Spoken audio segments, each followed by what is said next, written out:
The Aggies, the Jazz, the high schools. If it's the sport you care about, we're talking about it. The Full Court Press on Sports Talk Radio, 106.9 FM, 1390 AM.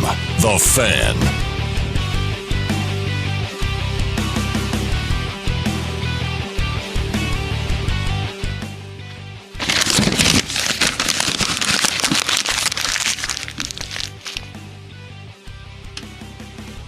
What was that all about? Hello, good afternoon, everybody. Eric Frandsen and Ajay Salvesen. And you ask what that's all about. You know? I had a couple of big fans today, come say hi to me, and I was feeling pretty good about myself, Eric. They walked up, said, hey, we enjoy your show. We're big fans of your guys' show. Thank you, I come in and I'm telling you, and then you say, I got a guy who came over to me and said, how do I deal with you? And then you've been calling me AJ all day, and you haven't told me my pick six yet. Well, I'm in another actually in this studio. You're throwing things at me. I was in this studio doing some work today. In my hair for like the last 45 minutes. And this sweet lady comes over, and she told me that she was an avid KVNU listener, has been for a very long time, and she wanted to come back, and she was trying to remember a former KVNU personality from years gone by, and she just couldn't think of who it was that she was trying to think of. Anyway, she leaves, and then you bring her back in, so because she just remembered who it was. It was Reed Andreasen, who was a long time. A great voice of KVNU for a long time, voice of the Aggies for a long time. Anyway, she comes in, and you're so nice to show her where I am and what's going on, and she said, "Oh, and what's your name, young man?" Oh yeah, that's right. I'm AJ. I look at you and you're laughing. So the reason why I do that with everybody is it just generational? If you know that they're above a certain age, you're just not even going to try? I just don't even want to do it. No, okay. Yeah. Well, actually, you know what? That's actually semi-true.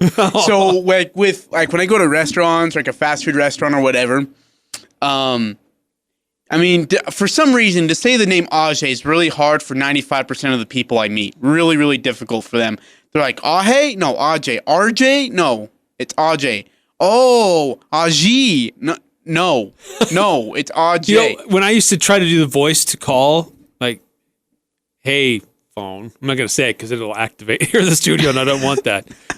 Call or text Ajay, it would say, there is no RJ in your contacts. I'm like, I don't want RJ. So instead, like, even when we're at restaurants, I'll be like, they're like, yeah, can I get a name? I'm like, it's AJ. Great. And then, because I'm like, if it's Ajay, it's what? It's Ajay. How do you spell it? It's AUGHJAUAY. There. You happy? And so I just tell everybody I'm AJ, especially like you said, I hate to do this, but to a certain age, there's like a line where I'm like, you know what? It's AJ for all of you people. And there's no complaints. They don't say a word. Now, when I was, we were in San Diego State, there's this lady serving us dinner, and a couple of guys were sitting next to me, and I'm like, yeah, well, my name's AJ, because I called her ma'am. She goes, ma'am, my name's Antoine, or whatever her name was. Antoine? I can't remember what her name was. And so I was like, oh, hi. It's not very feminine. Antoine, my name's Ajay. I said AJ. And the two guys looked at me like, what? No, you're not. And I was, oh, crap. And then so she looked at me like, oh, one of those guys, huh? Trying to be funny. And then there's just like weird people that I'll see, like people who creep me out genuinely, and I'll be like, my name's Jared or Tony or Robert. I won't even tell them my real name. What? Yeah. Being a celebrity, it happens, so. You have to go incognito sometimes. Yeah. Yep. Absolutely. How was your weekend, man? You had a chance to disconnect, you said. Yeah, it was a USU bye week, and so I took advantage of it, and I disconnected. I did How not really. Was that? I didn't watch games. I probably should have. Spent a lot of time with the family. We got out of town a little bit, picked some pumpkins and all that fun stuff. Did some shopping. So there was a lot of interesting games over the weekend, I understand, but I did not see them in real time. I've been trying to do a lot of catch-up since on some notable games. And you can't get all of them, but I've been trying to get caught up on a couple. Well, that's the double-edged sword of what we do. I mean, because there's days where you just want to disconnect, like, right? Throw your phone out the door, turn the TV off, and just get out there with your wife and kids and spend time with them. And I can totally get that. So for me, I just kind of sat at home, watched football after hour after hour after hour. And by like 9 o'clock at night, I know Hawaii and Boise State were playing, but I was like, all right, this game's over. I'm out. I'm done. I need to watch something else besides football. So I watched baseball. But no, I mean, a lot. That was a long game. Yeah. Well, Sundays was a long game. And I mean, there's a few long games in regards to football. Quite a few long games. Quite a few, I mean, stunners too. South Carolina was a 24-point underdog going into the hedges. They get out. I mean, despite coaching baffles on both sides late in that game, South Carolina gets out of there with a win. Region 11 football on Friday was phenomenal. Two really good football games that you could have found on your local stations here. And we get ready for the final week of the season. There's no RPI update for the final 2 weeks. So, I guess for last week going into this week, and then we won't hear until October 19th, right? Yeah, so I normally like to put together an updated list of where the standings are and what are the latest RPI rankings. What do they reveal? What are they saying about the schools? And what might that mean when it comes to the postseason? Well, there was not an update revealed today. They've kept it quiet. They'll keep it.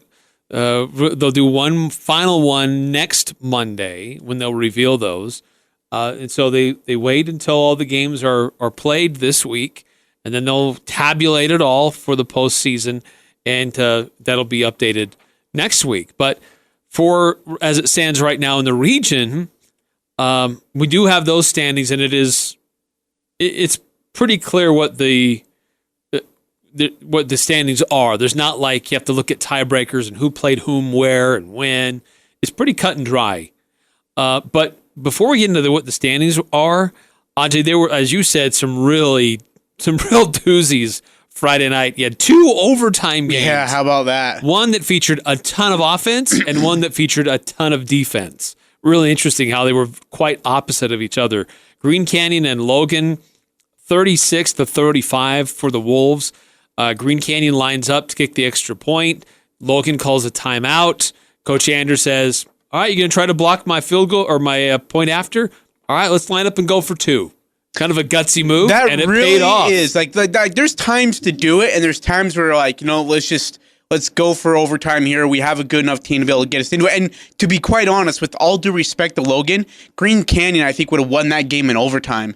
So really, really gutsy to go for 2, and then to get it, too, which was even more impressive. Yes. Yeah, very gutsy play for the Wolves. They got it done. You know what? Logan I've seen some real improvements from the Grizzlies the last couple of weeks. Yep. Unfortunately, they just haven't been able to get very many in the W column for them. I feel bad for the Grizzlies. I still feel like that's a dangerous team come state playoff time. Maybe I'm crazy, but I think they could be one of those teams who could just sneak up and grab you when you just least expect it. Don't count the Grizzlies out come playoff time. And then the other game that was just incredible, it was the Mountain Crest Ridgeline. No scores going into the end of the regular time. Yeah, I don't know how good of a game it was. Like, there's good defensive games, and then there's just flat-out bad offensive games. And I think this one leans more towards the latter than the former. Both offenses struggle, we know that. But for Ridgeline to not be able to put up more than, was it 6 points? No. Ridgeline scored 3. They kicked the field goal first in overtime. See, that just, I mean, dude, what happened to the offense? To go from a team that was cooking offensively in preseason to a team that can, I mean, find the end zone on a lucky day. What happened? Where did it go? I know they're young. They don't have, I don't know if they have any seniors on the team or at least any seniors starting. They're extremely young, but I mean, it's odd. And so Ridgeline needs to figure it out and figure it out quickly, because come playoff time, if they can't, someone who's a better team than what this region has been will put it on them. Yeah, Ridgeline went 0 for. I mean, 0 for 5 in Region 11 play. Preseason doesn't mean anything sometimes when it comes to telling what your team's supposed to be like. Yeah, that game really surprised me. Not necessarily that Ridgeline lost, but just in how they lost. Yeah, and on the other side, Mountain Crest, who was 0-4 in preseason, then sparks right up and comes out with a gigantic win. You know, I mean, you had the one. I mean, they beat Green Canyon. They do get trounced by Skyview, but who didn't? They beat Logan. They're able to get by Bear River. Again, no offense, but good enough defense, and that's kind of been the theme for them this year. A great job by Jason Lee and his staff getting this team back together after preseason, making adjustments appropriately, getting the ball in Hunter Schroeder's hands and Mason Baldwin's hands benefits you greatly. And when doing that, they've been able to come away with a win. That team, you know, depending on where they get put in the tournament, that team was 0-4 and looking at dead last in the RPI, now finds them in the top 10 and is almost all but assured themselves of a bye in the first round. What a turnaround by Mountain Crest. Yeah, no kidding. Huge turnaround for the Mustangs. So they are number 2 outright in the region standings. Green Canyon, they finish at 3-2 in region standings, so they're third.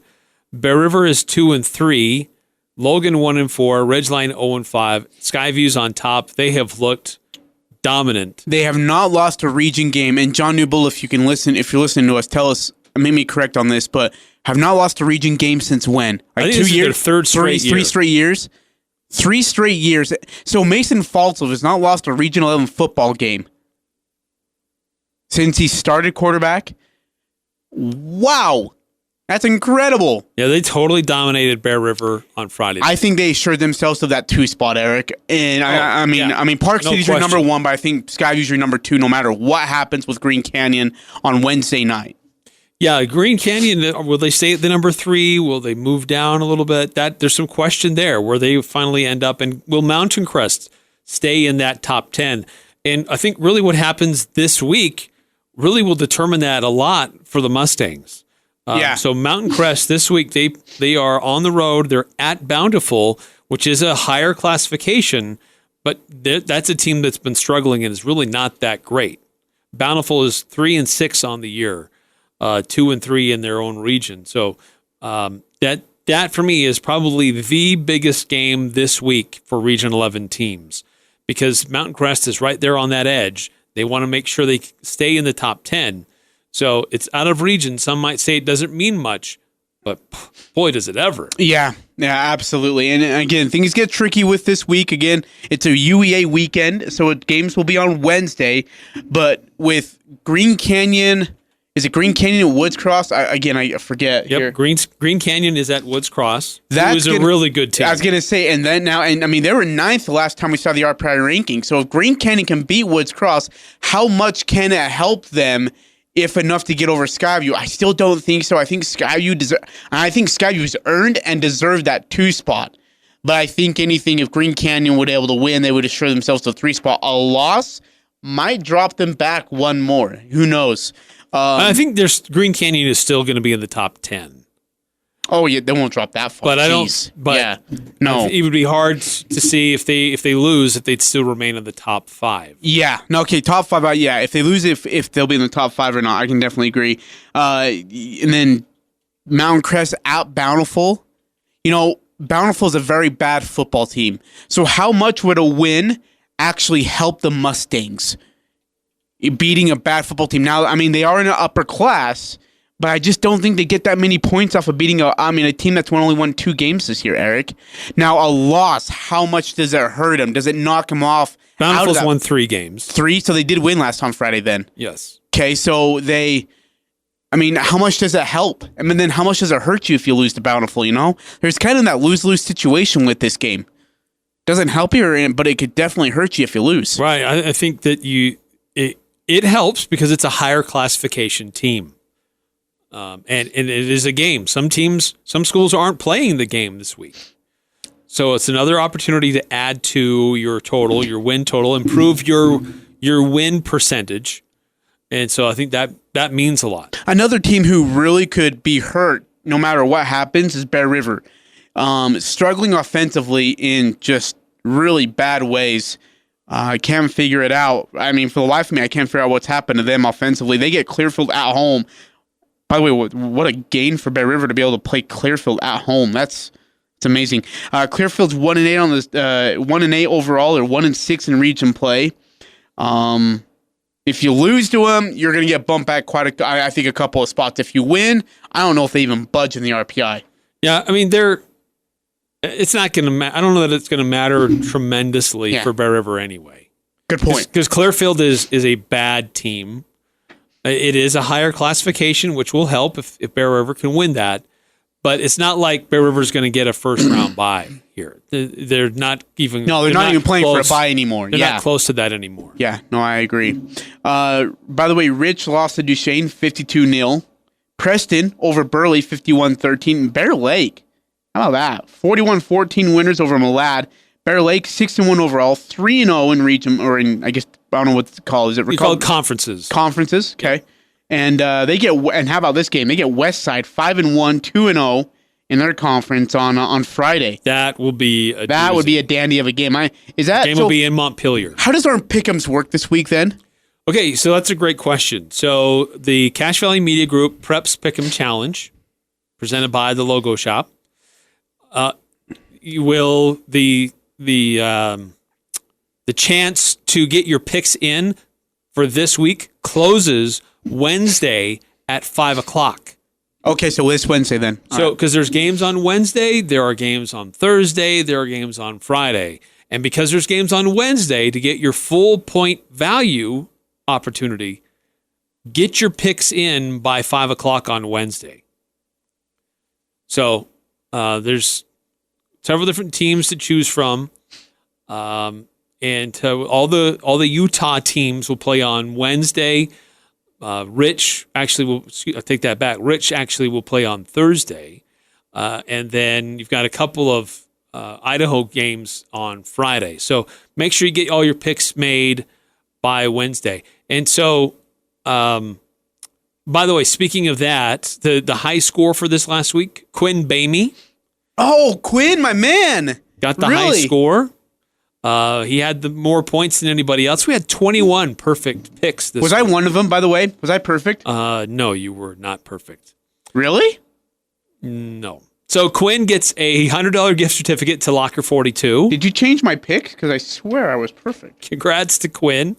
He gets that $100 that he can spend however he wants at Locker 42. Big shopping spree. Quinn, let's go shopping together, my man. I love Quinn. He's also an automatic qualifier for our grand prize drawing. 65-inch 4K TV from Lynn's Audio and Video. And this week, so remember, get your picks in early. And if you have the highest total, by the time all these games are done, $100 gift certificate to Elements Restaurant. What? Yes. Are you serious? They've recently done a remodel in there. They've redone some menu items. It's very nice dining at Elements Restaurant. Oh, it's incredible. And the you food, can do a couple of date nights there, yeah. Ajay. Easily, because they have these great deals. Like for like $40, you can do like an entree for you and your special someone. You get an appetizer and a dessert. Oh my gosh, $100. $100 to Elements Restaurant. So again, before 5:00 on Wednesday, I can't stress it enough. Make sure you get your picks in early this week. Dude, J Love is 61-13 in this thing. You're looking at the overall? Yeah. Hey, wait, how come I'm not in the top 10? Yeah. Who is Mother Teresa? J Love has been very, very solid throughout this whole contest. Oh, man. AJ Knight? How come AJ's ahead of me? I'm 39-23? Wow. Been struggling. I missed on one game, and I was 33rd this past week. So a lot of people picked a lot of really good picks. Yeah. Nice job, White. That's great English. Right. AJ Knight was 24th. John is 48-19. That kid's cheating. Wow. Look at all these contestants we have, man. Oh I'm actually I'm ranked 11th overall for the season. Did you not just hear me say that? Yeah, I'm doing all right. Jeez. 48-25. Look at all these people in this contest, Eric. This is awesome, man. This is great. This is fun. I need to look at this more often. I haven't looked at it quite enough, but yeah, J Love, 61-13. Like Jordan Love, just dominant. Just dominating the competition. I love it. Well, good for Quinn Bainey. Quinn, my man, if you're probably not even listening, but great job. Hey, we need to take a step aside, but this is a good time to mention that since we're talking about giving things away. Yeah. Let's talk about the thing that we love to talk about on Mondays here on the Full Court Press.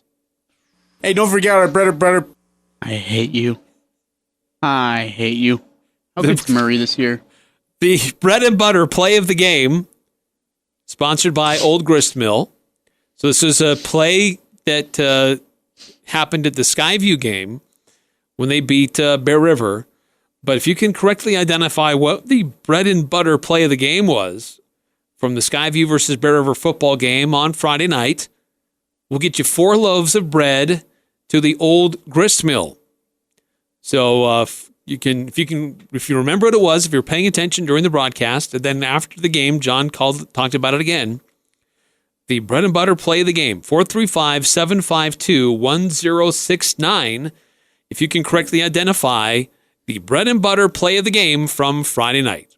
We'll be back with more about what happened over the weekend with high school football and other high school playoffs. Girls soccer playoffs are underway, and some local schools involved there too. We'll talk about it next on the Full Court Press. The Aggies are number 1 here. The Full Court Press. Connect with us on Facebook, Twitter, and online at 1069thefan.com.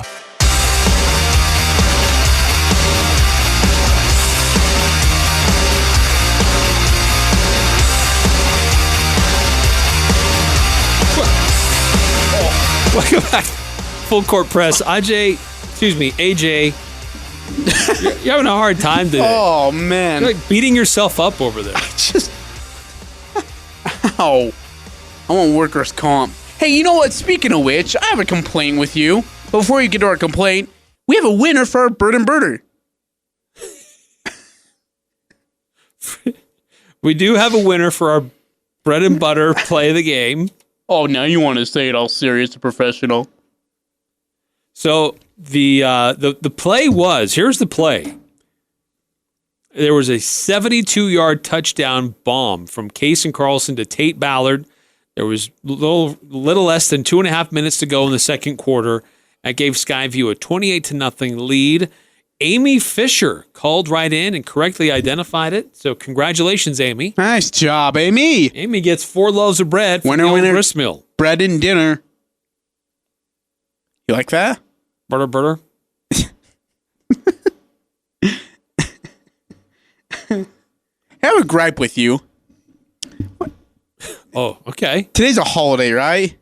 For some. For some, yes. For people like me, Eric, I deserve to be able to mourn the loss of land that my ancestors had. In India? No, here in America. Before some guy came down a boat in 1492 and took it all away from us. In India? No, in America. They're hanging out on the beach. Because he thought he was headed to the West Indies. Yeah, so he got the wrong place, first of all. So that's offensive. And then he kicked my people off. That's also offensive. So I don't know why I can't have the day off today. But he didn't go to India. My people were over here. I was hanging out in India, but my people were over here. And I want the day off. I want the rest of this day off. Can I go home right now? Hey, don't forget our brother. That's not even. I want the day off. I want the day off. Yeah, I'm taking October 3rd. I'm taking all of it off. That is going to be my Columbus Day right there. October 30th is the Native Americans' version of Columbus Day, where we take it all off.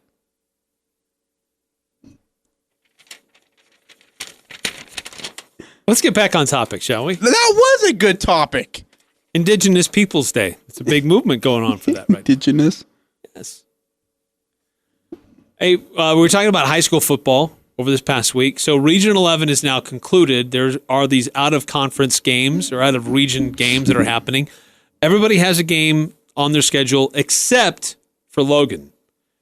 So as we mentioned, some of the schools that will be playing, Bear River will be hosting Clearfield. That'll be on 104.9 The Ranch in Box Elder County. Green Canyon will be on the road. They're at Woods Cross. That'll be on 100.9. Ridgeline will be on the road. They'll be at Viewmont. That'll be on 104.5 in Cache County, The Ranch. Mountain Crest will be at Bountiful on 107.7. You going to call that game? Yeah, I'll be there with AJ. AJ and AJ. Yes. Excellent. The AJ show.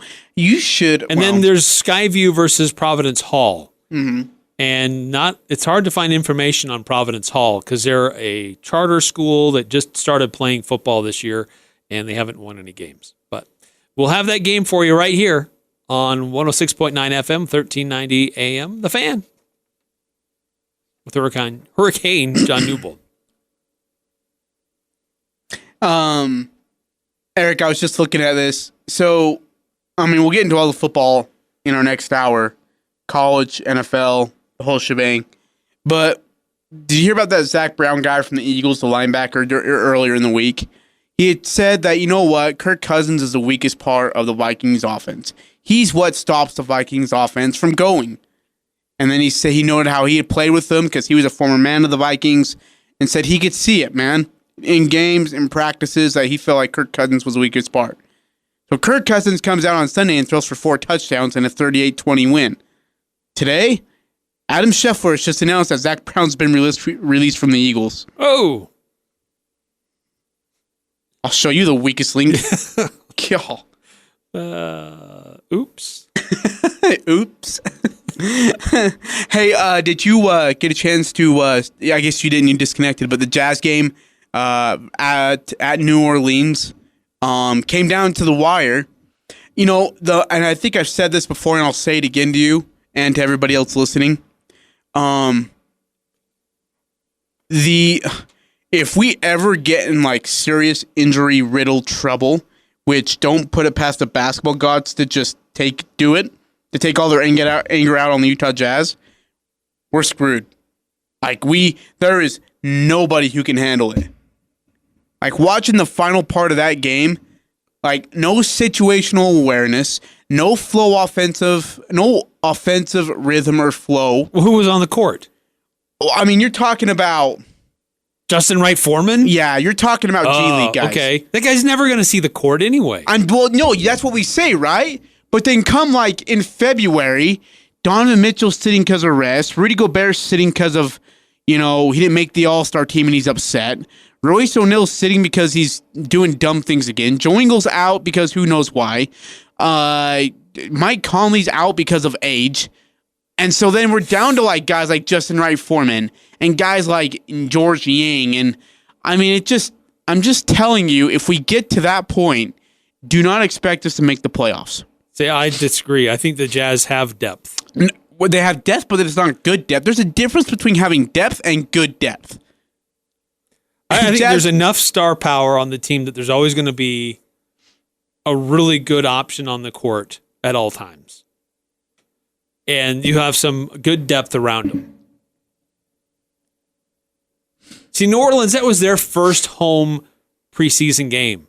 So they're going like it was a regular season game. Yeah. And the highlight reel afterwards was all about Zion. Look what Zion can do against Rudy Gobert. He had 2 plays where he got around him. And everyone's like, oh, look at Zion. The highlight reel really, I mean, it's what ESPN and Sports Center does, right? I mean, they take that star, golden prodigal child like Zion Right, they need to hype him up. Yeah, no, that's exactly. No, you're right. And by the way, Rudy Gobert dominated Zion. He's a good player. From my aspect, don't get me wrong. I'm not trying to say they're hyping a really pedestrian player. Absolutely agree. He's a great talent. But I still think Rudy Gobert dominated him. But you watch that film, and you're like, oh my gosh, these guys must have just wiped the floor of the Utah Jazz. Rudy Gobert, who's that guy? Yeah. Oh no, they barely win by 1. If I'm Rudy, I'm irritated by that. I'm looking at it and thinking, He likes that fuel. Yeah, that's true. He'll take that and eat that up, right? Next time we see each other. And then Derek Favors, I'm gonna ball. Like that guy, you remember when Derek Favors was traded to the Jazz for Darren Williams and Devin Harris came here too. And Derek was this young guy. I mean, still in developing mode. And then by 2017-18, he's one of the big players and really key players in the playoffs, to be honest with you. And then you just see him in another uniform, and you're like, this isn't right. It just seems weird. It was gross. It was disgusting. It was unnatural. But he was super cool about it. Oh my gosh! And the interview after with Kristen Kenny was so awesome. Yeah. He was just so polite, and he said, "Hey, you got a good team." And I'm like, "I'm just screaming at TV, Derek, you should be a part of it." Because really he should be. I hope it was worth what we gave up to give away Derek. I really hope it was worth it. I don't know if it is yet. It's still way too early to tell. I mean, the Jazz do have another game tonight. They face the Kings tonight. Vivint Smart Home right? Arena. Yeah, it's in Salt Lake City. Tips off at 7 o'clock. We are the new home of the Utah Jazz here on 106.9 The Fan. But we will not have the preseason games here. We'll pick it up when the regular season gets going. By the way, pretty cool to have, and speaking of our home, to have NFL on the 106.9 The Fan home station, to have Houston and Kansas City yesterday was great. We have the Raiders and Packers next week, and then the Cowboys and who do they? I don't remember who they play next week. And then on Saturday, we're also doing college football. This Saturday, we've got a big one in the Big Ten, Penn State, Michigan. You'll hear that on this very station. That'll be a really interesting game. That's a big one for Michigan. Yes. That's a must-win. Must-win for Michigan. Penn State's playing really well. And really almost a must-win for Jim Harbaugh. I mean, a guy... To a degree. Yeah. I mean, if he loses, they're not going to the college football playoff. And then if you get beat by Ohio State, if you get beat by... I guess they play Michigan State too. And I think they still got Notre Dame, don't they? So, I mean, you lose to three of your rivals, Ohio State, Notre Dame, and Michigan State. There's no way he survives. So this is a big one for him. Yeah, it's going to be a good showdown. It'll be fun to have that here on the station. So you can listen to it and be just fine because the Aggies don't play until later in the evening. Gosh, dang it, dude. I'm so sick of it. It's going to be a late kick. And speaking of that, we heard of the kick time for next week's game against Air Force. That, too, will be a late kickoff. Yep, that's going to be scheduled at 8:15. That'll be on ESPN2. Get used to it. I think we're going to probably see more. You're going to see a chunk of it. I think BYU's going to end up being an 8:15 kick, Eric. Fresno State's a 5 p.m. kickoff. You got Boise at 8:30. I'm guessing Wyoming will be a day game, as will New Mexico, but we'll see. Yeah, still to be determined. We'll get into more about Utah State next hour, but that is some news that happened and was revealed today. Ajay, before we take another quick timeout here on the Full Court Press, I want to give a shout out to some of the girls' soccer teams who played this past week and did well on Saturday.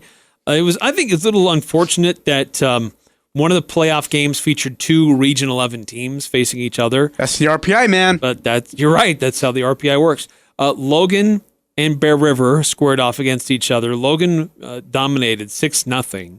And so they advance. They will go to Cedar Valley on Wednesday. That'll be at 3 o'clock. Mountain Crest hosted Tooele on Saturday morning, and they dominated kind of in a similar fashion, if not even more so. They won 8-0. So they will travel to Ogden, who is the number 1 overall seed. So best of luck to the Mountain Crest Mustangs Wednesday afternoon. That'll be at 4 o'clock in Ogden. And a couple other teams had first-round byes. Green Canyon, Ridgeline, and Skyview haven't played yet, but they all host games coming up this Wednesday. So Green Canyon hosts Crimson Cliffs, Ridgeline hosts Dixie, and Skyview hosts Pineview. So the Skyview game is at 2, Ridgeline game is at 3, Green Canyon plays at 4. So all on Wednesday. So best of luck to, and Mountain Crest, they play at 4 also. So best of luck to the girls' soccer teams from Region 11 as those playoffs are underway. Volleyball, this is their final week of regular season. Their playoffs will be getting started here shortly as well. And then after this week's games in high school football, we'll know what the playoff situation looks like with the RPI. That'll be revealed on October 19th. Then we'll know what the seeding will be for that following weekend. All right, coming up next here on the Full Court Press, it was a big weekend for the Major League Baseball playoffs. Man, we had some doozies. Yeah.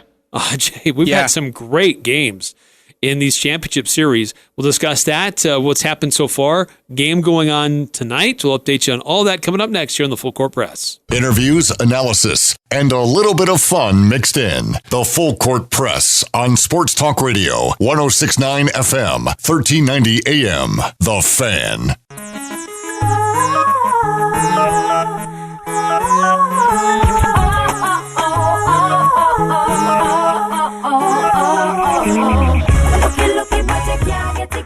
First pitch, and Correa lines it deep to right field. Judge is going back at the wall, looking out. See you later! See you later!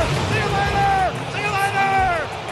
Astros even the series at a game apiece on the walk-off home run by Carlos Correa in the bottom of the 11th. 3-2, Astros win it. Walk away. I see your eyes on listening. Dude, that's good music. You okay with that? Yeah. You said you wanted different music today. Yeah, we don't need that garbage, whatever that's put into our system. Man, that's good stuff right there, Eric. Good work, man. Looky Looky is the name of that song. Really? Who's it by? Tammy Chin. Oh, dude, Tammy's good. It is Tammy then, huh? Yeah, she's good. She's a good R&B artist. Didn't know.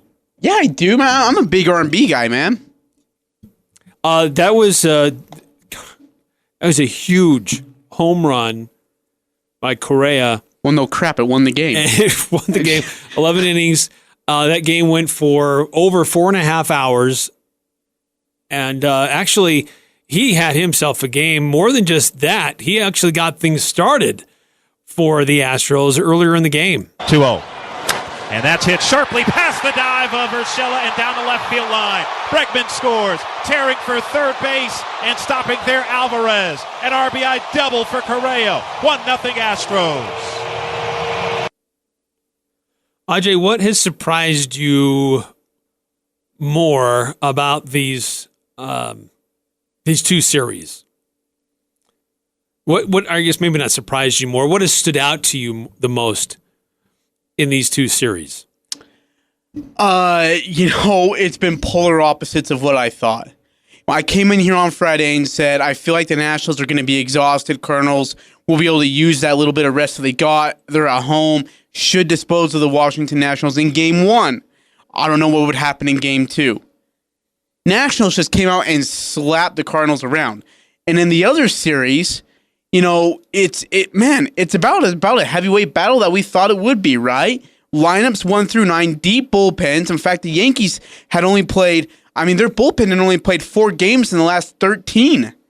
And then they come in Game 2, and Aaron Boone just absolutely craps the bed with his bullpen. Really just mismanaged the bullpen the other night. You had one guy who comes in there, and he sees, who was it that came in and threw? Give me one sec. Let's see. So, with 18 outs, he had Chad Green. That's right. It was Chad Green. He throws 26 pitches. He gets 6 batters out for 21 strikes. He looks great. He's not even breaking a sweat. But you take him out anyways, and you turn it over to Adam Ottavino. And really, Ottavino probably shouldn't have been in the game. Probably should have, you leave Green in. Let your bullpen rest all they need to. See how much, let Green go the distance. See how long he can take this into in the night. And then hope your offense wakes up. But for Ottavino, he had faced Springer just, the night before, threw him his slider, which is his best pitch in Game 1. And Springer just jacks it over the center field fence on a speed of 103.9 miles per hour. It's a slider that hang over the plate, and Springer made him pay for it. Why send him out there again? Just made absolutely no sense to me, Eric. And so really, Aaron Boone lost this game for the Yankees more than the Yankees lost it. Well, it's been a really interesting series because what's been going on in the National League, it had the sense that road teams, home field advantage means nothing. And so the Nationals were up 2-0 on the Cardinals before this game really got going, and at least game one. And then the Yankees just pour it on and dominate game one. And it looked like this is going to be a road series, World Series. From the road teams. But then Astros, I think maybe there was some mismanagement with the bullpens for New York. But Carlos Correa, he was injured earlier on. He missed a lot of time. He hadn't really been helping and doing a whole lot for the Astros to this point. And then all of a sudden, he just came on. So the series is going to shift to New York. I'm telling you, this thing's going 7. It has 7 written all over it. So game 3 will be in New York. It'll be Tuesday afternoon. It'll be 2:00 our time on Fox Sports 1. And you know what the problem is with that? Is the pitchers. Garrett Cole and Luis Severino. You have to pitch you're in the shade and the sun's out in the mound, and they have to be able to hit that ball, seeing it come out of the sun and into the shade at the last second. That is going to be disastrous for a lot of hitters. Good luck. Yeah, that'll be a low-scoring game. And Garrett Cole has been marvelous in his last 24 starts. He's 18-0, Eric. Luis Severino throws hard. He throws good breaking stuff. His changeup dips on you at the last second, falls off a cliff. That is going to be a phenomenal pitching matchup. I can't wait for that one. So there's game 3 tonight in the National League Championship Series. It's Cardinals at the Nationals. The series shifts to the D.C. area, and looks like it's going to be nice. It's 75 degrees there as of about an hour ago. Eric, let me ask you. And that game starts at about 5:30 on TBS. Nationals are 2-0 in this series, Eric. 2-0. Not 1-1. They're 2-0. And by the way, both pitchers for the Nationals have taken a no-hitter into 6+ innings. A no-hitter into 6+ innings of ball. That means they've only had to use one reliever after. Their bullpen is just, they're fresh, yeah, ready to throw heat. And, they're begging to get out there at some point and to go throw. Yeah, the Nationals, their aces have been aces. They've been incredible. With very little help. Now, tonight's a dandy of a matchup. You got Jack Flaherty on one side. You got Steven Strasburg on the other. Expect another low-scoring matchup. If Strasburg can go deep again, that bullpen serves extra rest again. How do you use it? Now you can kind of mix and match your pitching matchup how you want to. I think Sean Doolittle threw a lot. I don't know if they use him here for Game 3. They may be able to throw a couple innings, but I guess we'll see. Yeah, hey, I got to ask you. What the Nationals have been doing just is so impressive. They've got to be just swelling with confidence after taking down the Dodgers. They've won 2 games on the road. They got to feel like they're unstoppable right now. Hey, I got to ask you, and speaking of this, this is such a dumb story, and it's the media's fault. But Daniel Hudson, one of their closer, for Game 1 was not available. Why? Because his wife was having their 3rd child. So he talked to the team, he got on a plane, and he headed back, and he missed Game 1 of the NLCS. The media, and then it's just frying him, the national media, I should say, is frying him for missing Game 1 of the NLCS when he should be with the team instead of being with his family. Thoughts? I'll give mine after, but go ahead. I will need to find it, but there's a great post-game press conference. This was in Lithuania, and so you have to read the subtitles. But there was a key player who missed the game for a similar reason. And the coach, who, I can't think of his name all of a sudden, he played at Maryland, he played in the NBA for a little bit. He was a great player for the Lithuanian national team. Anyway, he's their head coach. And he looks back at the reporter and he asks, have you ever had a child? Do you have any children? He turns it back on him like that. And he's like, he talks about how having a kid is magical, and it's an amazing experience, an amazing thing to happen. And so he like rips on the reporter for not having a sense of what humanity is about. And so it basically comes down to, look, I have no problem if one of my key players is gone because he's attending the birth of a child. And I totally agree with that. And 100%. Like, why not? I mean, dude, we're talking about the birth of a kid. He's not going to his kid's birthday party. He's going to a birth of his kid. He's not going to go rent the pony. The birth of his kid. Get out the old, candy He's not going cannon. to be the clown or anything. He's going to be a father for a third time. But as a national media, yeah, let's torch him because he should be pitching in Game 1 of the NLCS. They'll figure it out. And I mean, really, like, if your kid were to go up, hey, Dad, what was it like when I was born? Oh, I'm sorry, son, I was pitching in Game 1 of the NLCS. And it could have been, yeah, I was pitching in Game 1 of the NLCS and I gave up a grand slam to lose it for us. Okay, so I found the clip. It's Sharunas Yasikavicius. Say that 5 times fast. You totally butchered it too. And I'm not gonna play it. It's only about a minute, but you won't understand what he's saying. But yeah, this guy leaves in the middle of a series, playoff series, to go attend the birth of a child. So totally rips on him, on the reporter.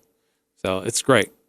I'll retweet it out if you haven't seen it. Yeah, you should definitely read the subtitles and look at the face of Sharunas Yasikavicius. He's like incredulous. Like, are you serious? You're really asking me this question?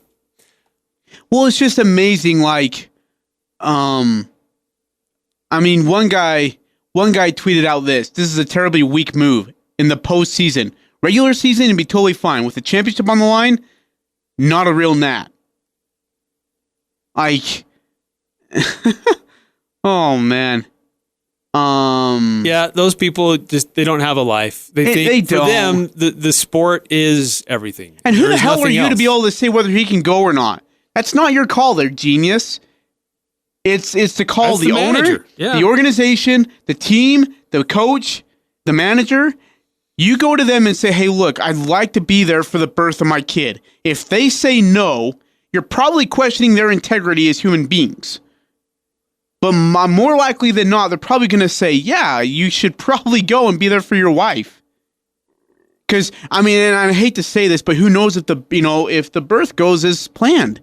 You don't know that. Right, there could be complications. Yeah, and you don't know, and you want to be there for her. That's totally understandable. And when I read the articles and I read the team's responses, they're like, yeah, he should have gone. If we would have been pissed if he didn't. Like, he needs to go there and be for. I mean, the players were supportive. The organization, the owner was very supportive. And he, in fact, backed. And it's sad to say this, but he actually had to go defend Daniel Hudson in a little presser, saying, yes, we gave him the ability to be able to go leave and be there with his family. And I love how he emphasizes, and I quote, to go take care of the things that are more important than baseball. Because the media is like, no, he should have been here. How hard was it not to be able to pitch without your number one closer? I mean, how much should it make it difficult? Unbelievable. Media's stupid. Like, national media is just dumb. There are dumb people out there, yes, sadly. Anyways. Jeff Passan has a big story on it on ESPN. It's good. I finished reading it this morning. It was really, really, really good. But as far as we can tell, everything was good. Baby's girl, well. Yep. 8 pounds, 1 ounce. Daniel Hudson's back. He was there for Game 2. He'll be ready to go for Game 3 as well if they need him. Right now, they haven't had to use him. He could have took another day off with his wife if he needed to, but the wife told him, you know what, if you need to go, go. And it sounds like Hudson, has some family around over there taking care of her, so he'll be good to go for Game 3. He's rested. That's for dang sure. Eric, going back into the baseball thing of this, Max Scherzer was phenomenal. Who is Game 1 pitcher? Is it Valdina? I can't remember his name. Anyways, he was really good the other night for the Sanchez. Yeah, Anibal Sanchez, sorry. Was incredible. He had the no-hit into the 8th. This team's really good. His team is really good? No, I said this team's really good. This team is really good. I just looked at the time and I was like, holy crap, we got to go. Yeah, we are running up against the clock. I think it's been really fun. Both these championship series have been entertaining. Do you like the Nets for Game 3, yes or no? It's hard to go against Strasburg. But I kind of got a sneaky suspicion the Jack Cardinals Flaherty will come ready to go. might get one. Back in D.C., though. Yeah, I know. All right, coming up next hour, we'll hear from Gary Andersen and find out about his thoughts about the bye week. I'm Dan Patrick, and this is Above the Noise. Being a high draft pick at quarterback can be a blessing and a curse in the NFL. You get a lot of money, and usually you get every chance to succeed. But when a top pick falters, they usually get a lot more negative attention than any other draft pick. On Sunday, the first 2 picks of the 2015 draft, Jameis Winston and Marcus Mariota, ran into serious trouble again. Winston threw 5 interceptions, and the Bucs lost to the Panthers. And the Titans benched Mariota in a shutout loss to Denver. Both players could be free agents after this season. If the teams had to make a decision today, they'd probably move on from both. We'll see if Winston and Mariota can recover, but there's a good chance we'll view their first 5 years as a major disappointment. Now, we've seen quarterbacks like Steve Young and Alex Smith blossom late in their careers, but on a tough Monday in both Tampa and Nashville, it's hard to imagine Jameis Winston and Marcus Mariota turning things around with their current teams. I'm Dan Patrick, and this is Above the Noise.